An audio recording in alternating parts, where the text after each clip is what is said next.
Malware, spyware, adware, ransomware, cryptojacking, je vous explique les principaux logiciels malveillants en 3 minutes.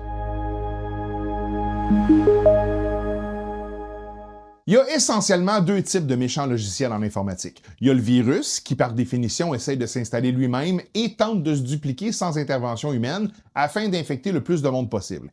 Et il y a ceux qu'on invite en exécutant un logiciel qui se fait passer pour quelque chose de légitime. Tous ces logiciels-là sont regroupés sous le terme de malware, contraction de malicious software, logiciel malveillant. En gros, le malware, c'est l'équivalent du mot maladie dans la vraie vie. Maladie, ça veut dire que quelque chose va pas bien, mais il y a des mots spécifiques pour les différents types d'infections ou de bactéries. Les logiciels que je vais nommer dans ma capsule sont tous considérés des malwares, mais on va voir les différents types et comment se protéger. Je vous parlerai pas spécifiquement des virus informatiques aujourd'hui. J'ai déjà une capsule qui parle des antivirus et j'explique en profondeur leur origine et leur fonctionnement. Il y a évidemment une gradation de l'intensité de la menace, alors on va commencer avec ce qu'on considère souvent le moins pire, l'adware. L'adware, pour Advertisement Software, est un programme conçu pour inonder votre ordinateur de publicité intempestive.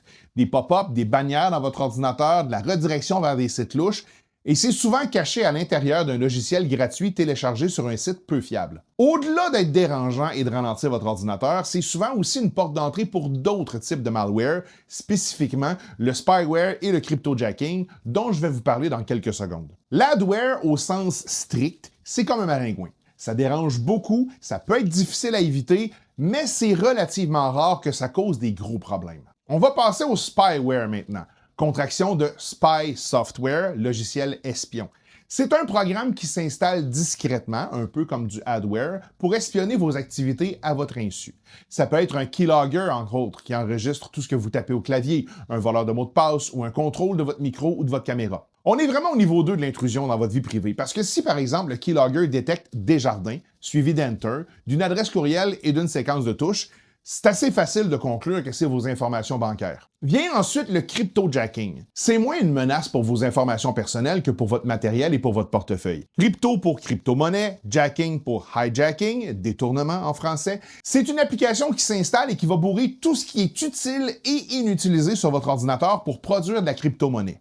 Par exemple, si vous écoutez cette vidéo aussi sur votre ordinateur, peut-être que votre machine a besoin de, 15% d'activité sur le processeur, puis 5% sur votre carte graphique. Le cryptojacking va utiliser le 85% de CPU et le 95% de carte graphique inutilisée pour miner du Bitcoin. Ce qui veut dire que votre ordinateur va rouler à 100% de capacité 100% du temps. Ce que ça fait concrètement, c'est que votre ordinateur va soudainement devenir super lent, les ventilateurs vont fonctionner à pleine capacité tout le temps et sans raison valable, et votre facture d'électricité va monter. Aussi, ça coupe de moitié environ la durée de vie de vos composantes parce que c'est toujours sollicité sans repos. Vous enrichissez des malfaiteurs et c'est vous qui payez l'électricité pour le faire. Et enfin, le plus inquiétant, le ransomware, en français le rançongiciel qui encode tous vos fichiers un par un et qui exige une rançon financière payée en crypto-monnaie pour vous rendre l'accès. Et le plus gros problème avec ça, c'est qu'on fait évidemment affaire avec des gens pour qui l'honneur, c'est de la Alors, il n'y a rien qui garantit qu'en payant, vous allez récupérer vos données. On voit malheureusement trop souvent des gens qui payent et qui restent pris avec leur ordinateur inutilisable. Maintenant, comment on fait pour se protéger? La bonne nouvelle, c'est que si votre système informatique est à jour, que ce soit Linux, Mac, iOS, peu importe, une bonne partie des failles exploitables par les malwares sont bouchées. Aussi, si vous êtes sous Windows, Windows Defender fait déjà un travail très efficace par défaut. Vous pouvez aussi installer Malwarebytes pour faire un scan système une fois de temps en temps et le désinstaller par la suite. En général, la solution d'antivirus de base de Windows et Malwarebytes, c'est assez. Évidemment, si c'est un ordinateur ou un système d'entreprise, installez des solutions appropriées.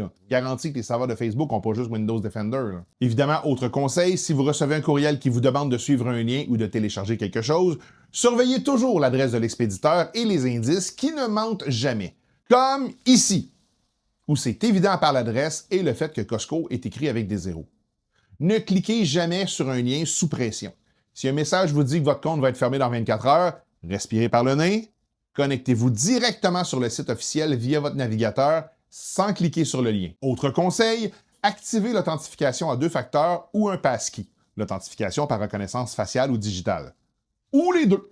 Comme ça, si on trouve votre mot de passe, le pirate va échouer la deuxième validation. Et enfin, si vous possédez des données critiques, appliquez la règle du 3-2-1 pour les sauvegardes.